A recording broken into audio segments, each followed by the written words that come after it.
Bonsoir à toutes et tous. Donc on est là ce soir pour, vous aider à interpréter, les paramètres, de Digital, que ça soit de la marche, de la course et du saut depuis le mois de septembre. Donc on se retrouve comme d'habitude, tous les premiers jeudis du mois. Et puis, le but, c'est de pouvoir vous expliquer sur des cas concrets. N'hésitez pas si vous avez des questions, vous avez un petit onglet, questions ou chat, pour les poser à ce moment-là. J'essaierai d'y répondre soit instantanément ou à la fin, si besoin. Et puis, si c'est une question sur un des paramètres, oui, vous pouvez la poser tout de suite et j'essaierai de répondre tout de suite. Je vais vous partager mon écran et puis on va commencer. Alors, hop.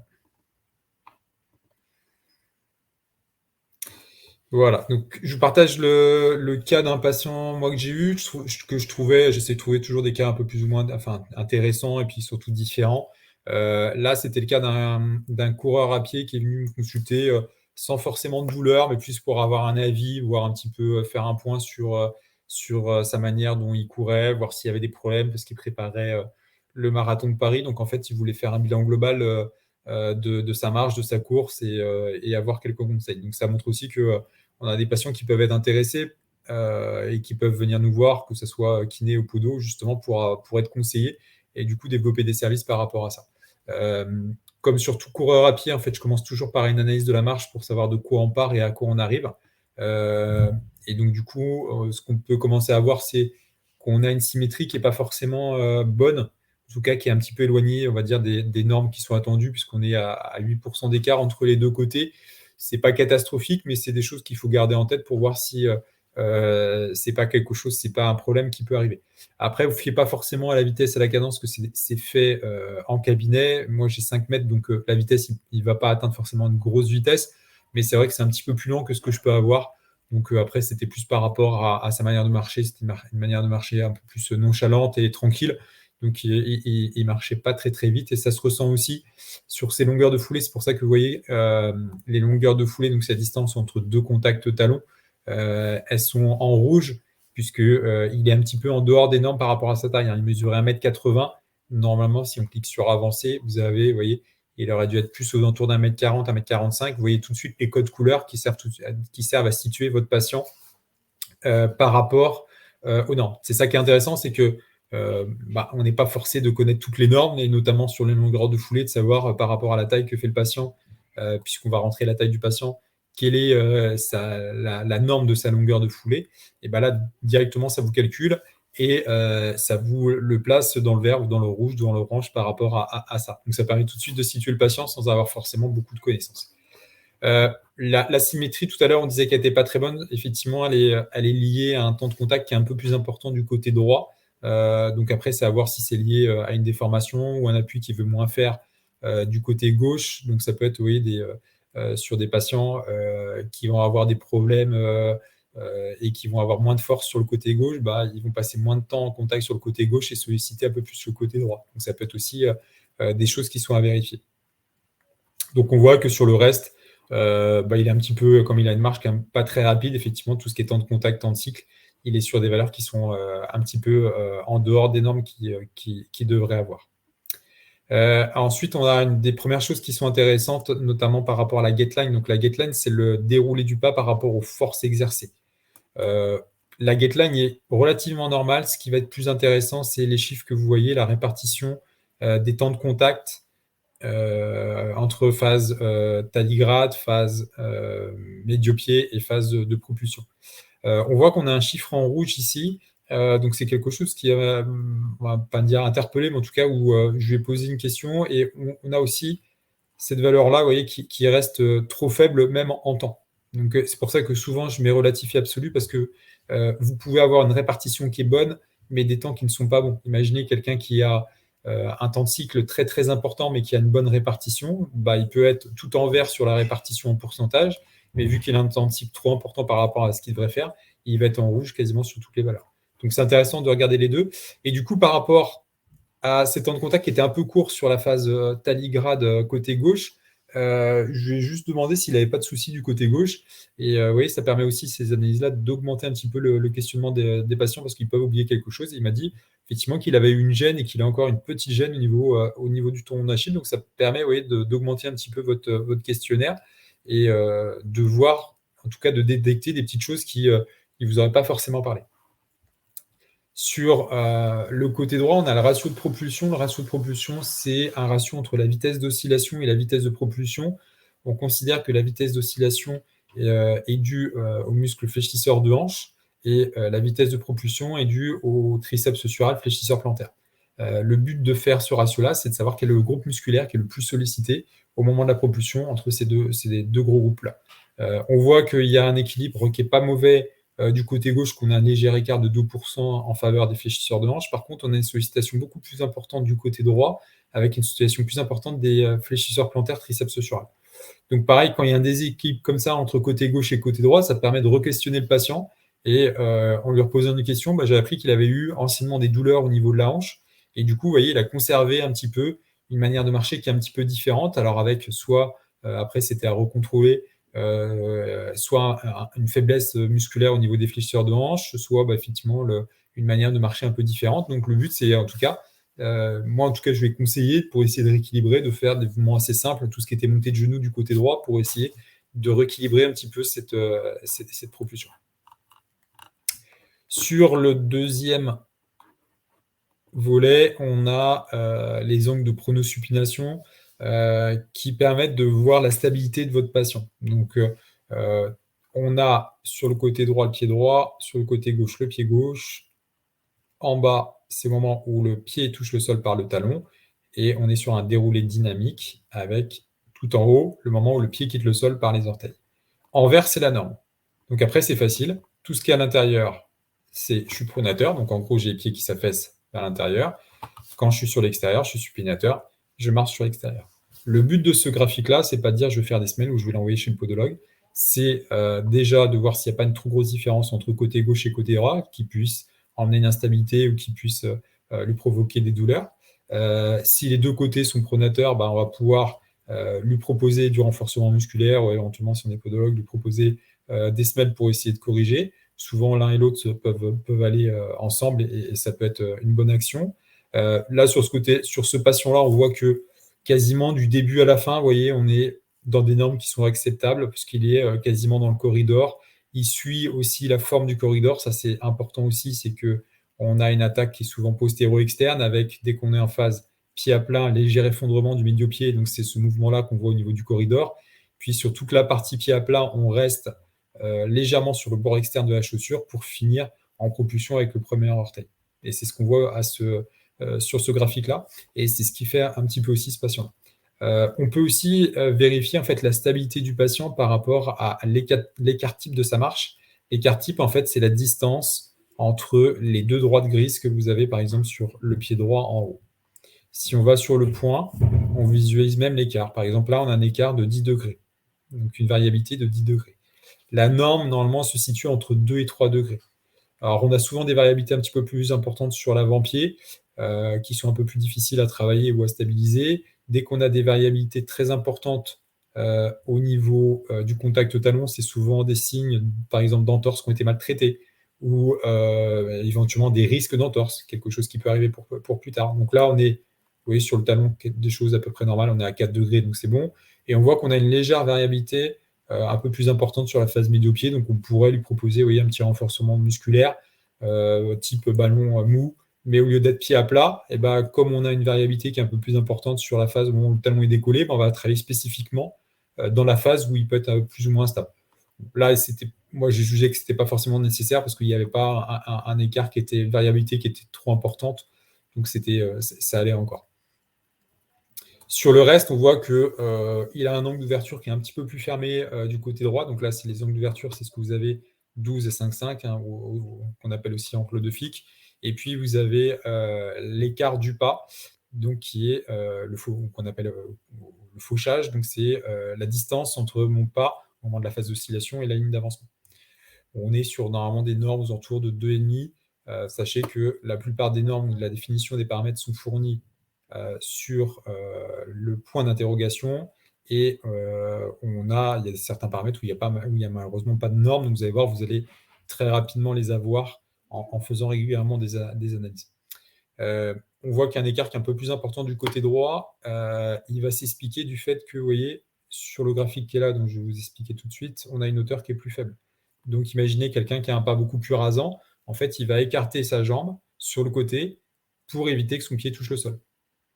Donc après, c'est essayer de comprendre pourquoi il a un pied qui est beaucoup plus rasant. Donc l'explication du schéma-là, c'est on a les angles d'attaque. Donc au moment où le pied touche le sol, de combien est mon angle, au moment où le pied propulse, donc sur la fin de la propulsion, et on a la hauteur du bas, au niveau de la phase d'oscillation. Donc on voit que déjà sur la phase d'attaque, il est sur des valeurs qui sont plus faibles. Vous voyez, tout de suite, on retrouve nos codes couleurs et on a les normes qui sont fournies là.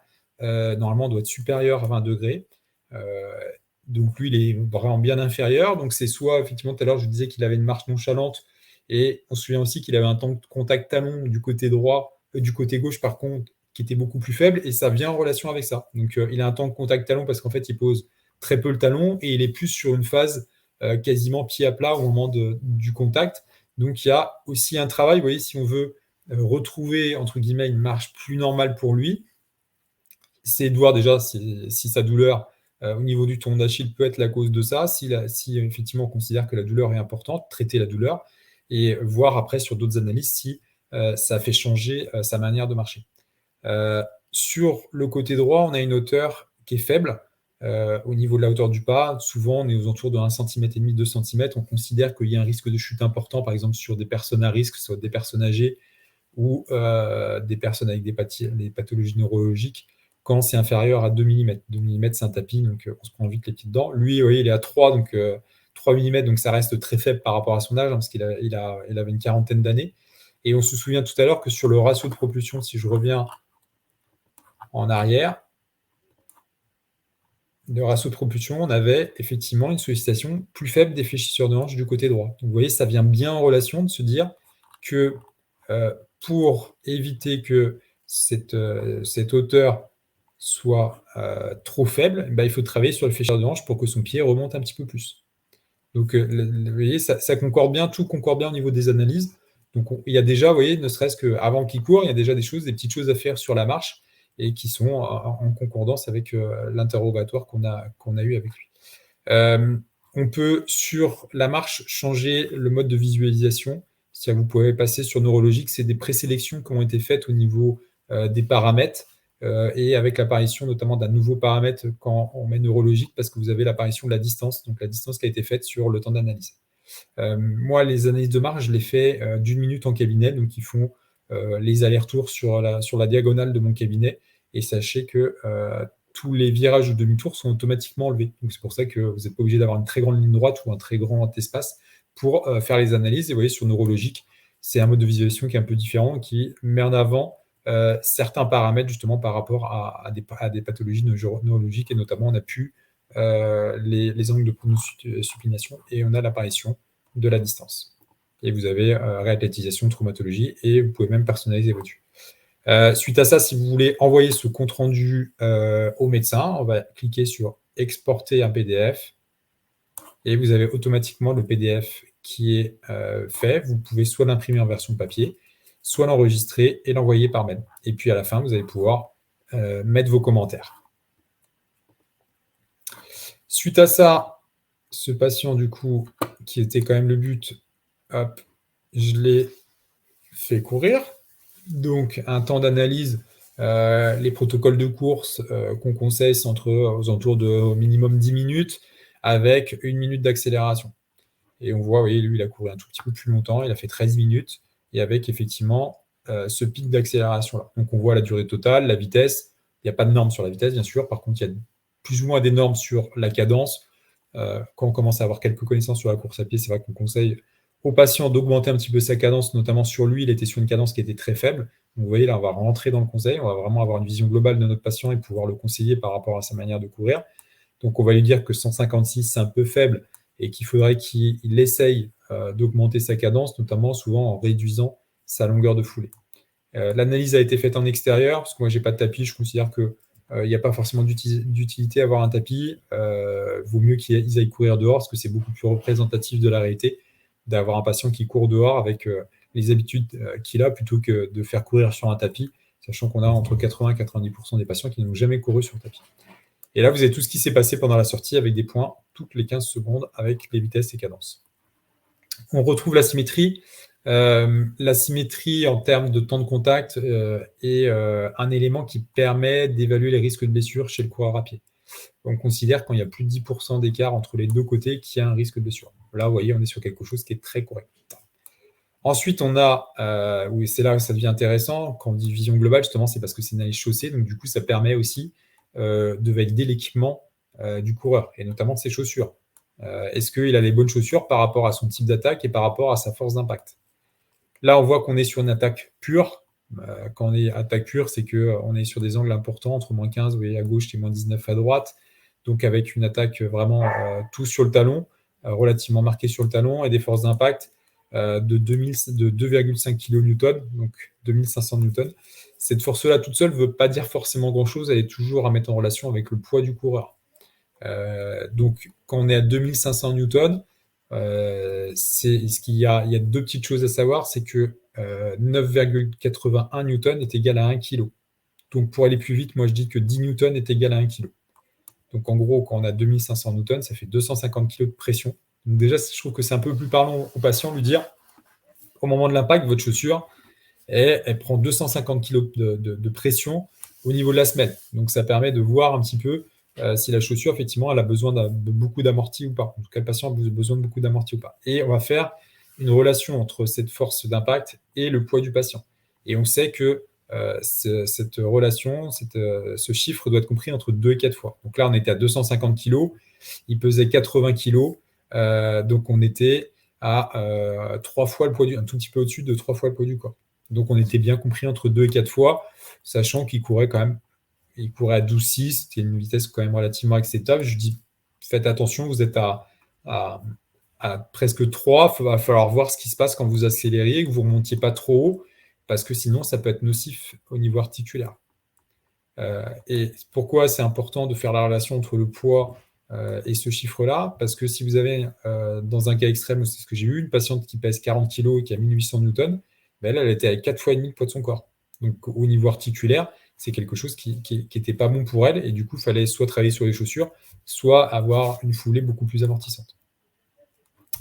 On a notre profil de course un petit peu comme à la marche avec les longueurs de foulée. Je vous disais tout à l'heure qu'il avait une cadence un petit peu élevée, du coup qu'il fallait travailler sur les longueurs de foulée. Donc là, on voit qu'il y a un petit écart entre côté gauche et côté droit qui peut être lié à des petits soucis musculaires, une sollicitation peut-être plus importante du côté droit. Donc après, c'est à suivre dans le temps aussi. C'est pas forcément anormal d'avoir tout pas forcément équivalent à 100%, mais c'est à suivre toujours les variations, les écarts comme ça sont à suivre dans le temps. Et du coup, c'est de lui dire qu'aujourd'hui, s'il a une montre, il faut qu'il diminue un petit peu ses longueurs de foulée, sachant que les montres, la plupart du temps, c'est pas des longueurs de foulée, mais c'est eux, ce qu'ils appellent longueur de foulée, c'est ces deux chiffres-là divisés par 2. Donc, en gros, il est à 5 mètres 20, donc divisé par 4, pardon. Et donc, il aurait sur sa montre un peu plus d'un mètre 25. Donc c'est ça et du coup, c'est soit il travaille sur ce chiffre-là en disant qu'il doit le diminuer. Après, la plupart du temps, en augmentant la cadence et en essayant de faire des petits pas, ça tout va ensemble. Et souvent, en augmentant la cadence, en fait, il va faire évoluer un peu son type d'attaque, parce qu'on sait que c'est des attaques talons pures comme ça, qui sont articulairement assez brutales et qui peuvent endommager un petit peu les articulations sur du moyen et du long terme. Donc c'est pour ça qu'on va aussi le conseiller pour, moi je dis jamais changer votre manière de courir, mais refaire évoluer votre manière de courir, soit par des jeux techniques, des jeux au moment de la course, soit par des changements de chaussures, soit parce que souvent effectivement faire les deux vont bien. Et là, vous voyez, sur ce patient-là, lui dire, essayez de réduire vos foulées, vous allez avoir des foulées plus courtes, vous allez augmenter un petit peu votre cadence, et du coup, vous risquez aussi d'avoir un impact qui est un peu différent au niveau d'être moins talon et d'être plus soit talon proprio, soit médio-pied. Ensuite, on a toutes les déviations du pied avec les angles de pronosupination, sauf que là, effectivement, on n'a pas de normes. C'est pour ça que souvent, je fais une analyse de la marche pour savoir de quoi je pars et à quoi j'arrive. On voit qu'on a un pied à gauche qui est légèrement plus pronateur parce qu'on a un angle en médio qui est un tout petit peu plus faible. sachant qu'on part des mêmes valeurs au niveau des attaques talons. Donc là, une foulée qui est au niveau déviation du pied qui reste bonne avec une légère pronation du côté gauche. Et ce qui va être intéressant, c'est pour ça que je fais cette accélération, c'est qu'on va pouvoir travailler sur cette partie-là et de savoir ce qui s'est passé, comment évoluent toutes ces données-là à l'accélération. Donc, on va comparer les deux points. Donc, on a pris, hop, on va essayer de trouver l'autre.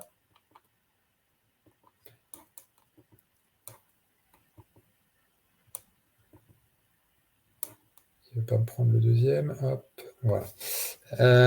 Donc, on voit que le premier point, donc on en a pris un quand il courait tranquillement. Il était donc à 3 minutes, 11 km 350 de cadence. Donc, vous voyez, des cadences vraiment relativement faibles. Il était toujours, comme on a vu tout à l'heure, sur des attaques talons. Et on a pris un des points sur l'accélération. Vous avez un point à peu près toutes les 15 secondes. Donc, on voit qu'il a quand même, il est monté quand même relativement haut niveau vitesse, parce qu'il est monté à 19 km/h quasiment pendant une petite minute. Donc, des bonnes vitesses. Quand il a augmenté sa vitesse, il a augmenté sa cadence. Par contre, on voit qu'il a eu une attaque qui est légèrement plus marquée au niveau du talon. Parce que vous voyez, on a des angles qui sont un tout petit peu plus supérieurs. Donc, c'est-à-dire que quand il a accéléré, alors que souvent, ça se passe le contraire, il a tapé encore plus talon avec une force d'impact plus importante. On arrive quasiment à 4 fois le poids du corps sur le côté droit. Donc, en gros, on a là 310 kg de pression sur 2 cm² de la chaussure. Donc, ça fait quelque chose qui est très important, d'où l'importance d'avoir des chaussures qui correspondent à sa manière de courir et d'attaquer. On voit qu'il a bien augmenté sa longueur de foulée. Il a gagné quasiment 1 mètre sur le côté droit. Donc, on disait tout à l'heure qu'il aurait fallu qu'il réduise un petit peu. Voilà, quand il accélère, en tout cas, il est sur des bonnes cadences et on voit que c'est quelqu'un qui est quand même relativement musclé pour aller aussi loin. Il a réduit ses temps de contact. Donc, vous voyez, on est sur quelqu'un qui courait bien. Et puis après, sur la déviation du pied, on se rend compte que plus il a tendance à courir vite, plus en fait il va attaquer de manière externe et avoir tiré en tout cas son pied vers lui. Souvent, c'est des gens qui font ça avec des manques qui ont tendance à être pronateurs. Donc, ça permet de se dire que c'est quelqu'un qui est peut-être sur du moyen du long terme beaucoup plus pronateur que ce que l'on peut voir sur 10 minutes. En sachant que si on le souhaite, alors il ne faut pas forcément avoir le temps, mais on peut le programmer.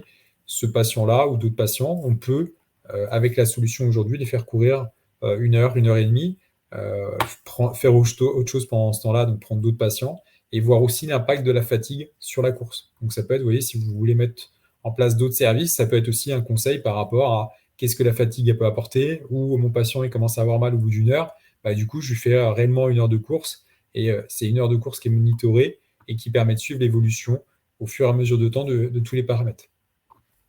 Et comme sur la marche, bien sûr, on peut exporter toutes ces données-là. Est-ce que j'ai...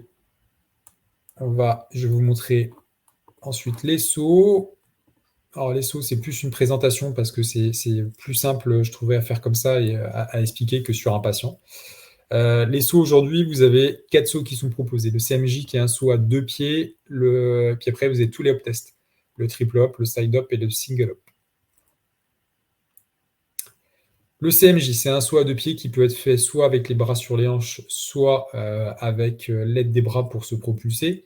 Il faut juste, vous pouvez le mettre juste en commentaire pour savoir dans quelles conditions il est fait parce que du coup, vous n'aurez forcément pas les mêmes résultats. Comme tous les sauts qui ont été faits là, que ce soit CMJ, triple up, single up ou side up, il faut que la réaction soit bloquée pendant 2 secondes. C'est-à-dire qu'au moment où le patient se reçoit, il faut que le pied ne bouge pas du tout avant la réception pour que le saut soit validé. Que ce soit un mouvement en rotation ou souvent un petit ressaut, des choses comme ça, il faut vraiment que quand il se réceptionne, la réception soit bloquée et totalement stable pendant 2 secondes. Le CMJ va essentiellement rendre compte de la force, de la qualité musculaire du sujet, de ses qualités explosives et du coup de sa performance. Donc c'est quelque chose qui est essentiellement utilisé pour mesurer la performance de sportifs. Donc vous pouvez aussi, vous voyez, si vous allez travailler avec des clubs, vous amuser à faire un CMJ. Un CMJ, ça prend 30 secondes à faire. On le retrouve dans pas mal de solutions. L'avantage de notre solution, vous allez voir, c'est qu'on ne fournit pas forcément qu'une hauteur, on fournit beaucoup plus de paramètres secondaires qui permettent de vraiment voir la qualité et de savoir sur qu'est-ce que je peux faire comme travail pour améliorer aussi la performance. Donc, ce qu'on va sortir comme paramètre principal, c'est la détente, donc l'élévation de mon centre de gravité. Ce qui est intéressant, c'est toujours de se dire qu'on n'offre pas forcément que de la data et d'avoir tout de suite en relation, si j'ai envie d'améliorer ce paramètre-là, eh ben, je vais pouvoir travailler sur différents exercices, que ce soit des fentes, que ce soit des sauts en hauteur, que ce soit du saut à la corde, que ce soit des squats. Enfin voilà, on peut imaginer plein d'exercices pour essayer d'augmenter ce paramètre-là pour être encore plus performant.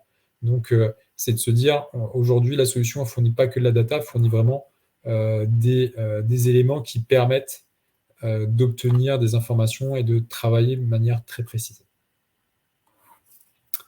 Ensuite, vous avez le triple hop, alors, qui est un saut qui est très intéressant, donc un hop test, qui est un triple saut unilatéral qui permet du coup, alors on va voir comment il se passe, qui est un triple saut. Pareil, vous voyez, le patient, à la fin du saut, il doit bloquer pendant 2 secondes pour qu'il soit validé. On le retrouve beaucoup dans la littérature et dans des études. Il est utilisé pour valider le retour au sport suite à une ligamentoplastie.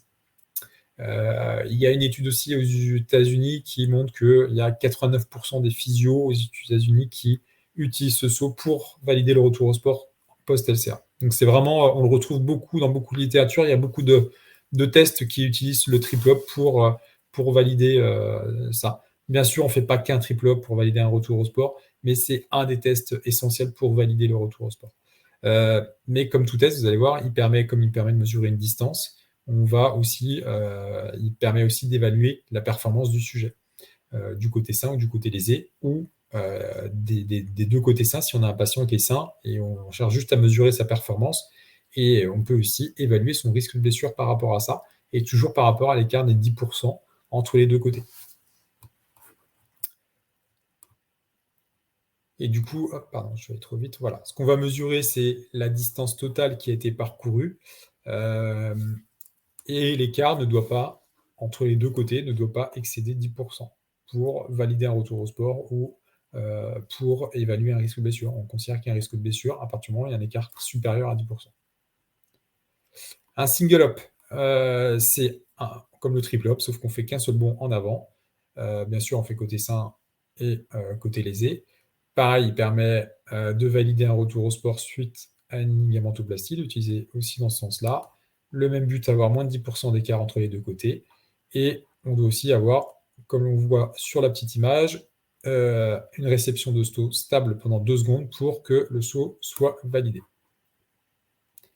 Le paramètre qui va être mesuré, c'est la distance entre les deux côtés. Il faut qu'il y ait un écart qui soit inférieur à 10%. Et après, du coup, ça va permettre de travailler précisément. Si on considère qu'il y a un écart entre les deux, on va pouvoir travailler spécifiquement sur la jambe qui est la plus faible pour la renforcer. Ou si, au contraire, on considère que sur le single up, la performance est faible, on va pouvoir travailler sur les deux pour remuscler de manière plus précise, comme on peut voir sur les petites vidéos. Donc là, on a fait, par exemple, on a mis en exemple un petit squat unipodal qui permet de travailler vraiment de manière spécifique à un côté, un squat sauté avec une répétition assez importante pour travailler l'explosivité. Voilà, c'est des petites idées d'exercices qu'on a mis, mais qui sont intéressantes dans ce côté-là. Saut suivant, c'est le side-hop, qui est un des sauts les plus, on va dire, les plus longs, entre guillemets, à faire. Les protocoles toujours un saut à une jambe, sauf que c'est un saut latéral. Donc, on ne va pas sauter en avant, on va sauter latéralement. De chaque côté, de 2 lignes séparées de 40 cm. Les protocoles, ils sont assez stricts au niveau de ça. C'est vraiment ce qu'on retrouve dans la littérature. C'est de faire le maximum de sauts pendant 30 secondes latéralement de chaque côté d'une ligne qui fait 40 cm.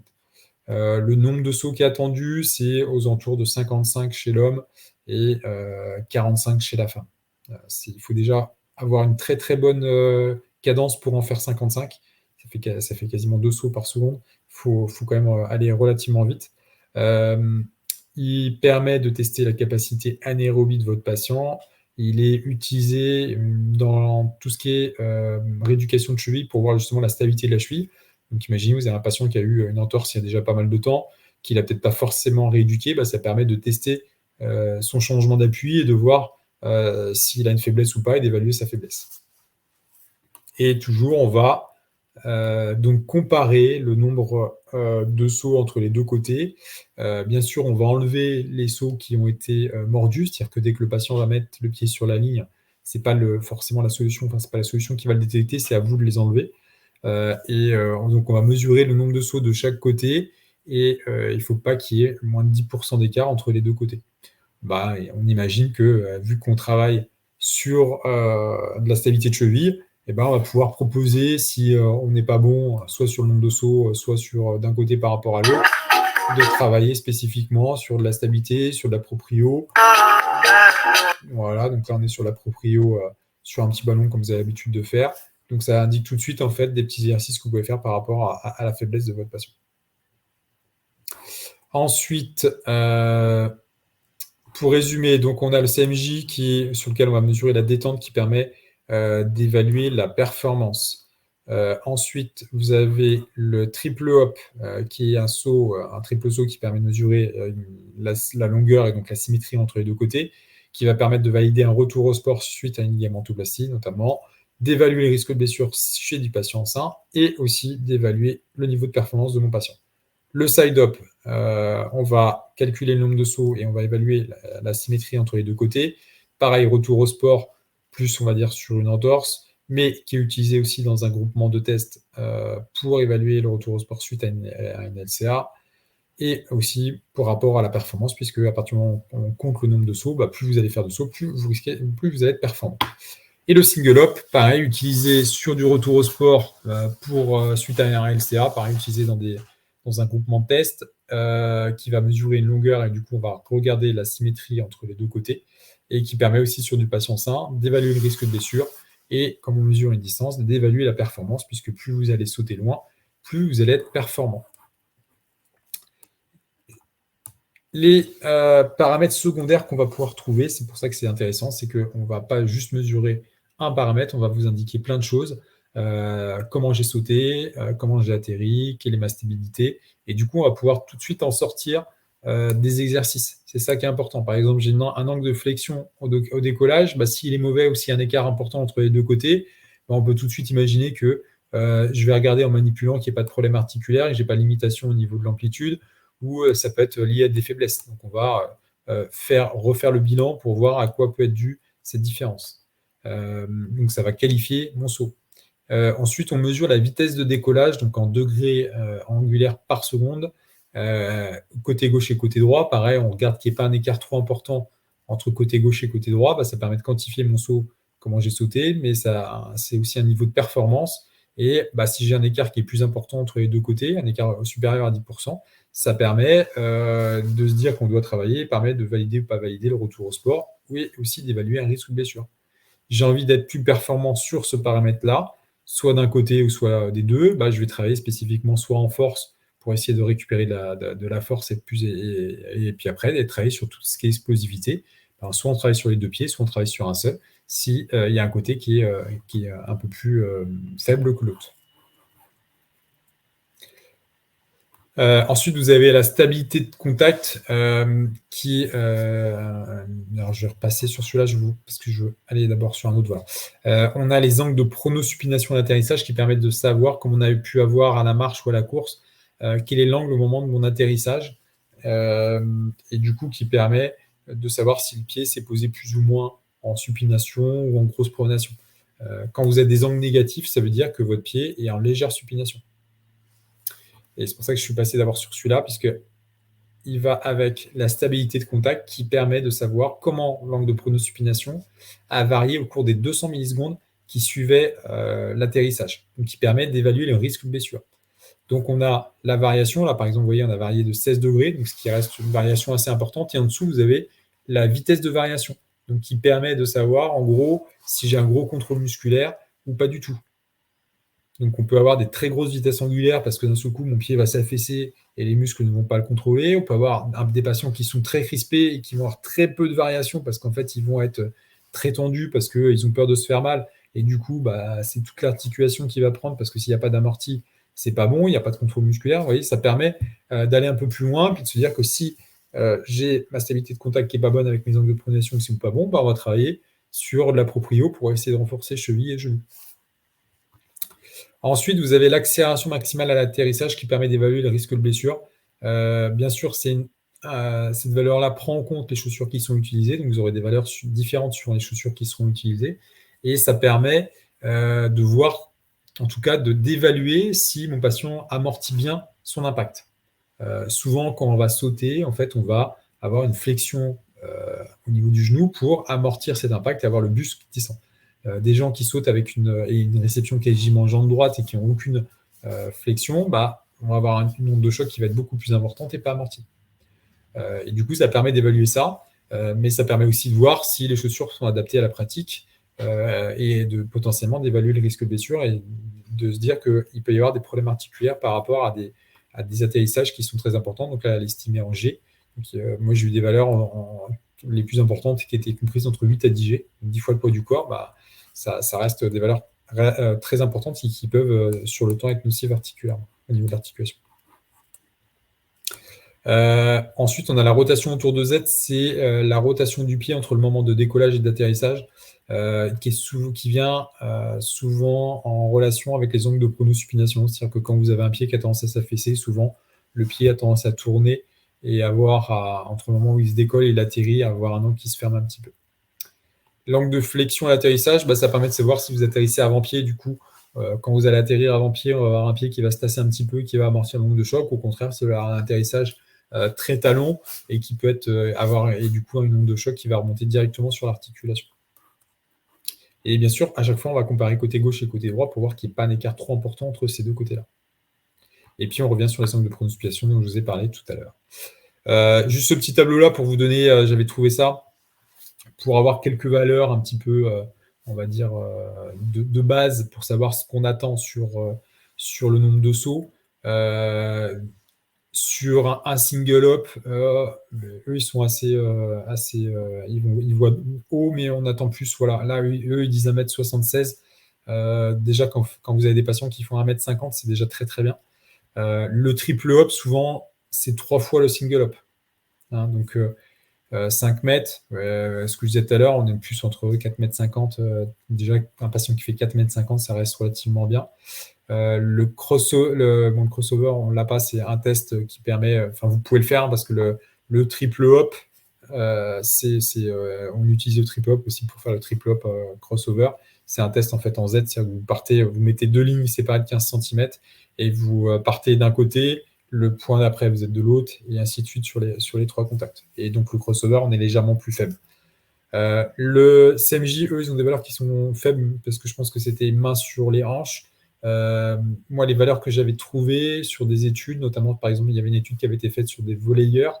On était à 70 cm, les volleyeurs français, et sur des très très bons joueurs NBA, on est quasiment à 1 mètre. Donc, ça permet de situer vos patients. On va souvent tomber sur monsieur, madame, tout le monde entre 35 et 40 cm, voire des fois un peu plus faible. Mais ça permet d'avoir cette valeur de base et de savoir comment mon patient évolue. Et sur le side-up, donc sur 30 secondes, je disais, aux alentours de 50, entre 50 et 55 sur le nombre de sauts qui sont attendus. J'en ai fini pour la présentation. Je ne sais pas si vous avez des questions. N'hésitez pas, vous pouvez les poser dans les onglets en bas. Je désactive ça. Voilà, je vais... dans le chat, je vais vous mettre mon mail s'il y a d'autres questions qui vous viennent après et que vous souhaitez poser. Hop, que je mette la bonne.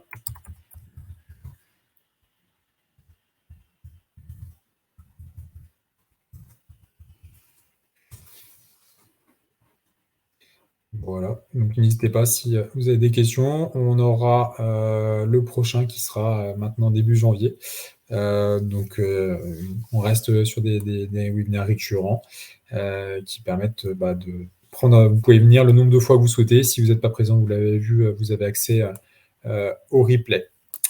Est-ce qu'il y a des questions? Je n'ai pas l'impression, donc c'est bien que j'étais très clair. Écoutez, je vais vous souhaiter une bonne soirée et puis du coup on se retrouve au mois de janvier. Je vous souhaite du coup passer une bonne fête de fin d'année et puis on se retrouve au mois de janvier. À bientôt. Au revoir.